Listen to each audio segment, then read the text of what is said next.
আপনারা দাঁড়ায় রয়েছেন কেন? আপনারা কাতারে বসে যান। নামাজ আরম্ভ হয় মাত্র 2 মিনিট সময় আছে, মাত্র 2 মিনিট। এলোমেলোভাবে দাঁড়ান না, আপনারা কাতার সোজা করে বসে যান, কাতার সোজা করে বসে যান। সময় মাত্র 2 মিনিট আছে, সময় মাত্র 2 মিনিট আছে। আপনারা হয়তো মনে করেন যে হুজুররা এখানে আসলে আমাদের দেরি করায়।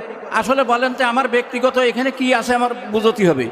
হয়তো আপনাদের সমষ্টিগত একটা কাজের জন্য 2-4-10 মিনিট হয়তো দেরি হতে পারে, তা নামাজে দেরি হবে না। কিন্তু এটা যদি আপনারা মনে করেন যে একটা কল্যাণমূলক কাজ, আমাদের 10 মিনিট 20 মিনিট ত্যাগের বিনিময়ে যদি আমরা এটা করতে পারি, তাহলে এমন কিছু আসে যায় না। সময় তো আমাদের চলেই যাবে।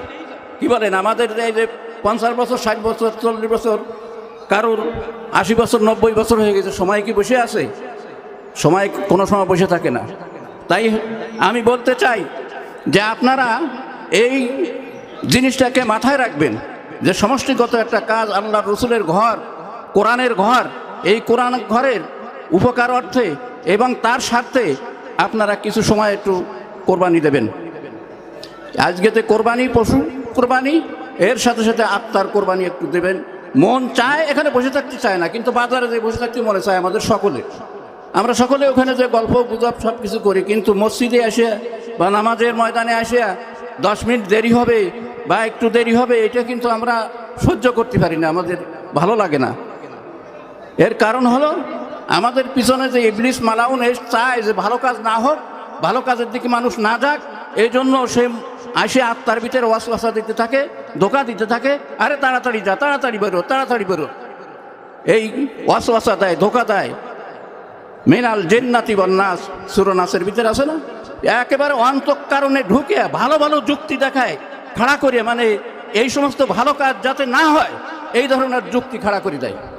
হ্যাঁ হুজুর আজকে কোরবানি করবো, হ্যাঁ তো কেন কেন? আমার ব্যক্তি স্বার্থের জন্য করি না, সকলের স্বার্থ আছে, দিনের স্বার্থ আছে, ধর্মের স্বার্থ আছে, এটা আপনার স্বার্থ আছে। দুনিয়ায় আমরা যা খাচ্ছি, যা করতেছি সব কিছু থুয়ে যাব, কিন্তু একদিন আমাদের এই কাজটাই, এইটাই আমাদের পুঁজি হবে, এইটাই আমাদের সন্তান হবে, এটাই আমাদের সঙ্গের সাথী হবে। এজন্য হয়তো আমরা একটু বিরক্ত করি, যেহেতু দিনের বুধ যার আছে সেই দিনের কথা বলে, যে দিনের বুধ যার আছে সেই দিনের কাজ করে, সেই দিনের কাজে সহায়তা হয়ে যায়। আল্লাহ তাআলা অর্থ, টাকা পয়সা সকলকে দেশে, আল্লাহ শক্তি সবাইকে দেশে, সময় সবাই দেয়, কিন্তু সকলের সময় সকল কাজে লাগে না। কারোর সময়টা ভালো কাজে লাগে, কারোর সময়টা খারাপ কাজে লাগে, কারোর অর্থ ভালো কাজে ব্যয় হয়, কারোর অর্থ খারাপ কাজে ব্যয় হয়।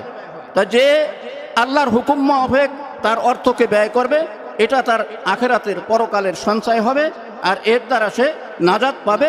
আল্লাহ রাব্বুল আলামিন তাকে চিরশান্তিময় জান্নাতে তাদের স্থান করবেন। বলেন সুবহানাল্লাহ। আপনারা সকলেই সামনে যেই ফাঁকা জায়গা আছে, এই ফাঁকা জায়গা করে পুরো করে কাতার সোজা করেন, দাঁড়িয়ে কাতার সোজা করেন।